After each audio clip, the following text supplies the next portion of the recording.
Student, इस video में हम पढ़ने जा रहे हैं कक्षा 10 का जो फोर्थ लेसन है उसका अंतिम वीडियो, उसका अंतिम टॉपिक अपन पढ़ने जा रहे हैं। इसी के साथ अपना जो चौथा चैप्टर है वो भी कंप्लीट हो जाएगा और इससे नेक्स्ट वीडियो के बाद में अपन लेसन नंबर 5 दैनिक जीवन में रसायन जिस पार्ट का नाम है उसको अपन प्रारंभ करने जाएंगे।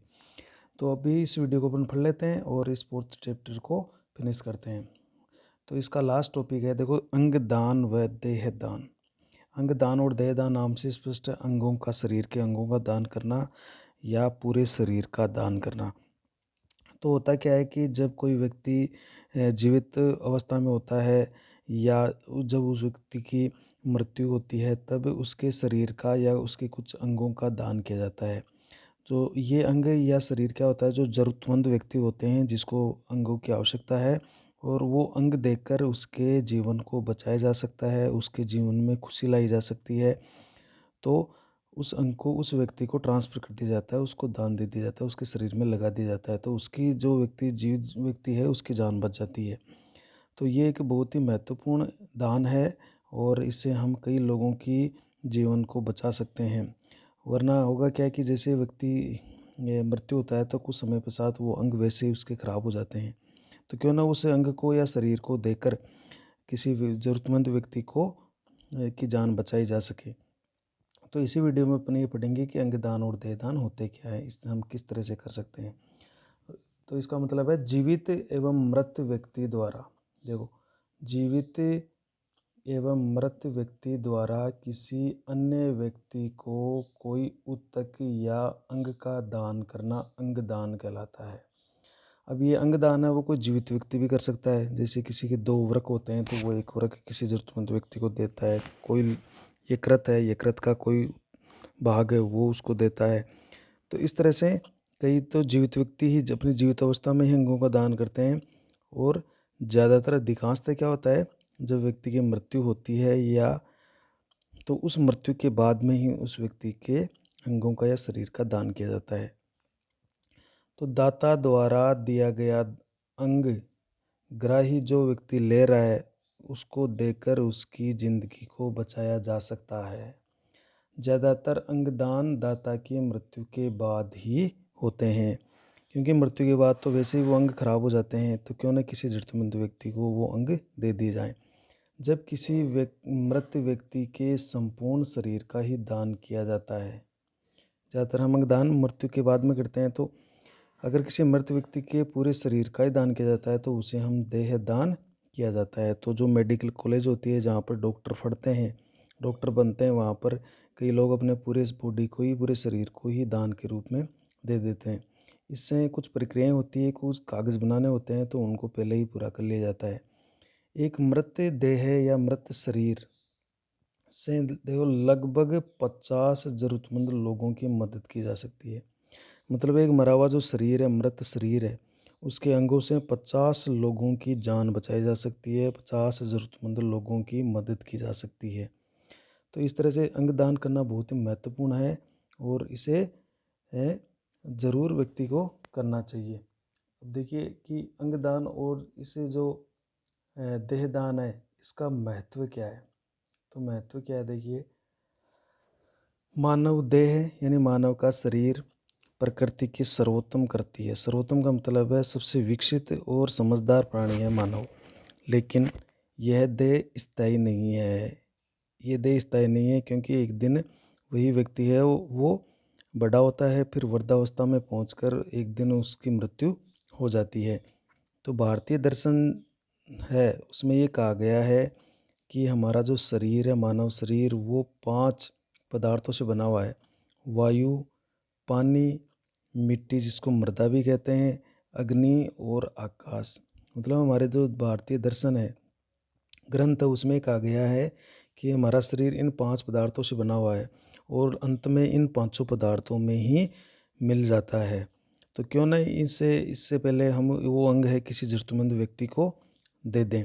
अतः मृत्यु के बाद शरीर के अंग किसी ज़रूरतमंद व्यक्ति, जीवित व्यक्ति के काम आ सके और उसके जीवन में सुख ला सकें, तो यह दान सात्विक श्रेणी का दान कहा जाता है। सात्विक श्रेणी जिसको अपन सर्वोत्तम श्रेणी या एक उत्तम श्रेणी मानते हैं दान की। तो अगर हम कह रहे हैं कि ये हमारा शरीर वो 5 पदार्थों का बना हुआ है, वायु, पानी, मिट्टी, अग्नि और आकाश। तो उस मृत्यु के बाद अगर किसी अंग को किसी ज़रूरतमंद व्यक्ति को दिया जा सके, तो उसके जीवन को बचाया जा सकता है और उसके जीवन में सुख लाया जा सकता है। तो अगर ऐसा दान किया जाता है तो उसको सात्विक श्रेणी का दान माना जाता है। अतः अंगदान व देहदान हमारे दर्शन में सर्वश्रेष्ठ और सबसे पवित्र माने जाते हैं। जैसे कि हमारे पुरातन काल के अंदर पुराने ज़माने के एक ऋषि थे, महर्षि दधीची। उनका एक उदाहरण मिलता है कि वो उन्होंने समाज की भलाई के लिए अपनी पूरे शरीर की हड्डियां ही दान कर दी थी। जो ऋषि दधीची हुए, उन्होंने अपने पूरे शरीर की हड्डियां हैं वो समाज के लिए दान कर दी थी। अब बात ये आती है कि देह दान की आवश्यकता क्यों है, किसको आवश्यकता होती है, देह दान की आवश्यकता क्यों है।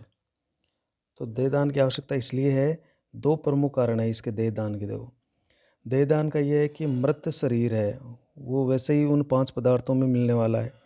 तो उस मृत शरीर से जो अंग है वो अंग निकाल कर ज़रूरतमंद लोगों को दिए जाते हैं, ताकि उनका जीवन बचाया जा सके और उनके जीवन में खुशी ला सकें। तो एक तो ये महत्वपूर्ण बात है कि मृत व्यक्ति के जो अंग होते हैं उनको निकाल कर किसी ज़रूरतमंद व्यक्ति को दिए जाते हैं, तो उनके जीवन को बचा सकते हैं और उनके जीवन में सुख ला सकते हैं। दूसरी बात, महत्वपूर्ण बात यह है कि चिकित्सीय शिक्षा ग्रहण करने वाले, चिकित्सा शिक्षा ग्रहण करने वाले का मतलब है कि जो बालक है या बच्चे हैं वो डॉक्टर की पढ़ाई करते हैं या डॉक्टर बनने के लिए कोर्स कर रहे हैं, तो उन उन विद्यार्थियों को मृत शरीर का प्रशिक्षण प्राप्त करते हैं। वो मृत शरीर को देखते हैं, उसके अंग, वास्तविक अंगों को देखते हैं, तो उनके वो जो ओरिजिनल अंग देखेंगे तो उनको उसमें अच्छी तरह से उसको समझ में आएंगी और वो एक अच्छे डॉक्टर बनकर निकलते हैं। तो मृत शरीर का प्रशिक्षण प्राप्त करते हैं, विद्यार्थी शरीर के अंगों को अच्छी तरह से समझ सकते हैं और अच्छे डॉक्टर बन सकते हैं। इसलिए हमें देहदान की परम आवश्यकता है।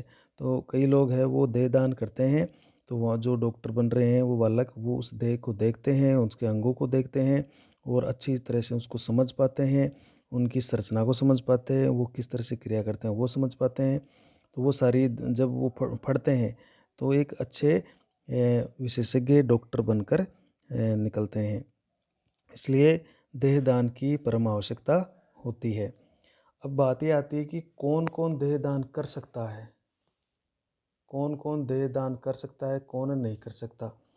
तो किसी भी जाति का, धर्म का या लिंग का व्यक्ति अंगदान या देहदान कर सकता है।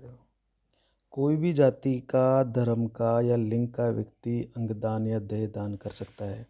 दूसरा देखिए, बच्चे से लेकर 90 वर्ष तक का व्यक्ति अंगदान और देहदान कर सकता है।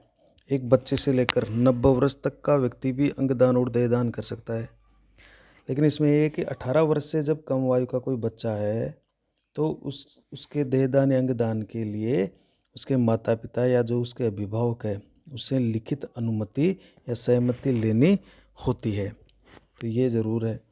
चौथा यह है कि दाता को अपने जीवन काल में 2 गवाहों की उपस्थिति में लिखित सहमति प्रदान करनी चाहिए।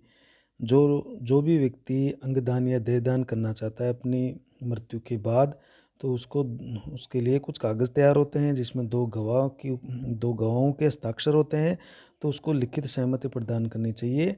अब जैसे ही उसकी मृत्यु होती है तो जो अंगदान और देहदान लेने वाली जो टीम है वो आती है और उसका देहदान संपन्न होता है। अब कुछ प्रतिष्ठित व्यक्ति हैं जिन्होंने देखो देहदान किया है या देहदान की घोषणा उन्होंने कर दी है। वो कौन कौन से व्यक्ति है, देखो, कैप्टन लक्ष्मी सहगल, ये जो नेताजी सुभाष चंद्र बोस थे जिन्होंने आज़ाद हिंद फौज बनाई थी, उनके साथ उन्होंने आज़ादी की लड़ाई में काम किया था। तो ये कैप्टन लक्ष्मी सहगल जिन्होंने हमें आज़ाद कराने के लिए बहुत प्रयास किए थे और उन्होंने देखो अपने अंतिम अवस्था यानी अपने वृद्धावस्था में या जीवन के अंतिम काल में 90 वर्ष की आयु में भी अपनी आँख का जो कॉर्निया होता है वो दान किया था। तो किस प्रकार के ये दानी थे। देखो, 90 वर्ष की उम्र में इस संसार से जाते जाते भी उन्होंने किसी व्यक्ति को रोशनी प्रदान की, उन्होंने उसको कॉर्निया दान किया था, लक्ष्मी सहगल ने। इसी तरह से साहित्यकार है एक डॉक्टर विष्णु प्रभाकर और पश्चिम बंगाल के जो पूर्व चीफ मिनिस्टर थे, मुख्यमंत्री श्री ज्योति बसु, वो और समाजसेवी श्री नाना देशमुख, इन्होंने ही भी अपनी जो देह है वो दान कर दी थी। विष्णु प्रभाकर पश्चिम बंगाल के पूर्व मुख्यमंत्री थे ज्योति बसु, और एक समाजसेवी हुए हैं नाना देशमुख, बहुत बड़े समाजसेवी हुए हैं, उन्होंने अपनी देह दान में कर दी थी। और अभी देखो वो साध्वी है रितंबरा और क्रिकेटर गौतम गंभीर, इन्होंने भी देह दान की घोषणा कर दी है। तो ये कि उनका बहुत ही अच्छा निर्णय है कि देहदान और अंगदान, वैसे भी हमारे देश में देहदान और अंगदान की जो प्रक्रिया है या संख्या है वो बहुत ही कम है, ना के बराबर है। तो ये इससे प्रेरणा मिलती है लोगों को कि हमें भी अंगदान और देहदान करना चाहिए।